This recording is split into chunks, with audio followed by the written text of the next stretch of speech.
Billy and I, we work together to provide animal assisted intervention visits for people who are living with a diagnosis of dementia. We visit people either in their own home or in assisted living facilities. We provide, alongside a professional healthcare person, a 6 to 8 week plan in which we can help that person achieve a goal they might have set for themselves.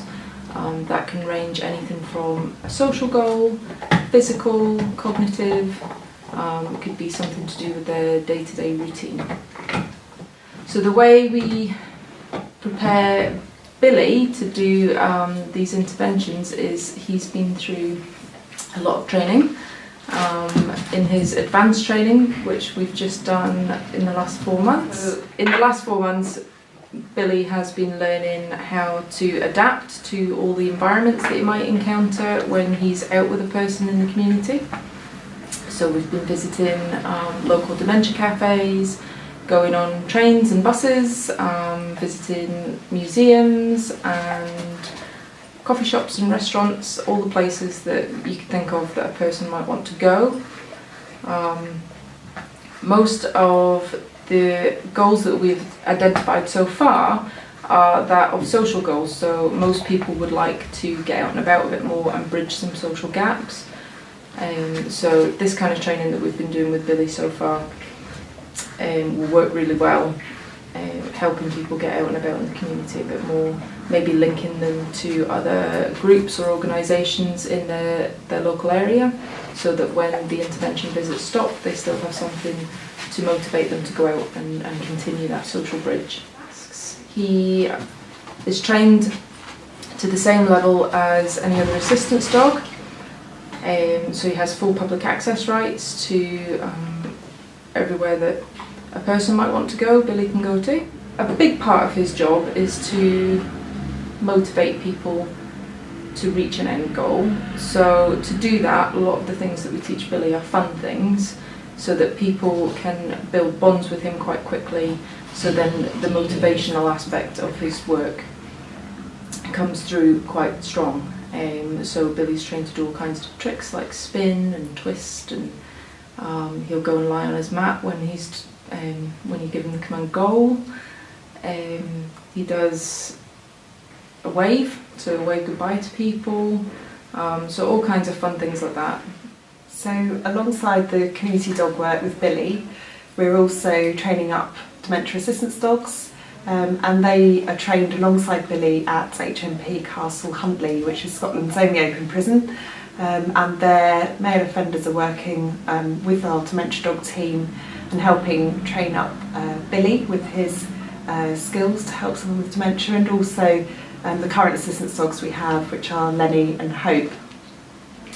So very soon Lenny and Hope are going to be placed with people out in the community, and Lenny and Hope will actually be going and living with those people full-time in their home, and really learning skills that will help them both in a practical way, also socially when they're going out and being walked, and helping reconnect them back into the community, and then of course emotionally, and that's not only the person who's living with the diagnosis but also for their full-time carer as well.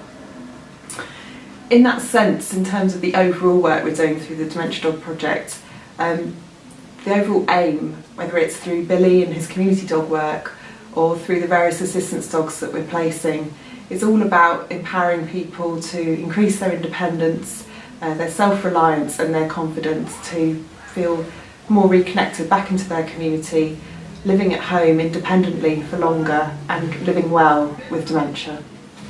Go! Good boy, Giddy. Good. Seats. Go! Yay, good boy! So at Dogs for Good, in their community dog work, they'll use the dog to mirror behaviours. They work this really successfully for instance, for children with autism. So transitions are really, really challenging for the children and for their parents. So for instance, going to the dentist, they have a huge meltdown about going to the dentist, you can actually prepare the dog going to the dentist, or we're going to brush the dog's teeth, and then the child will feel less afraid to brush their own teeth, and then of course the dog can accompany them to the dentist. So some of what we're piloting up in Scotland is about those kind of transferable areas which we think that could work really well in the field of dementia. Ready? Upset. Good boy. Ready? Penny, take Scala. Thank you, fella. Good boy. So you might do this during an intervention visit. So when he first arrived up to Scotland, everything was completely new for Billy. He went from staying in one home to moving in, and actually he lives with Carla full time. So he went to a new environment. He was suddenly being trained at the prison instead of at the Dogs for Good Centre, and all the different handlers at the prison as well. So we were really careful to kind of introduce those things really gradually to him. And his first few weeks were very much about just letting him relax, being himself, and play games with him just so that he could really settle before we started working on his skills. And this is important because if we can set him up where he's nice and calm from the start, then he's at a good point to start learning. So one of the things he would struggle with through all that change was if Carla disappeared, you think, where has she gone? And this is where the guys at Castle Huntley have been really key in helping us. They will work on their own with Billy on site, and this has got Billy used to being around other people as well. And that's quite an adjustment for him in amongst all the rest of the change. So he's adapted really, really well, and he just loves the company of other people, don't he?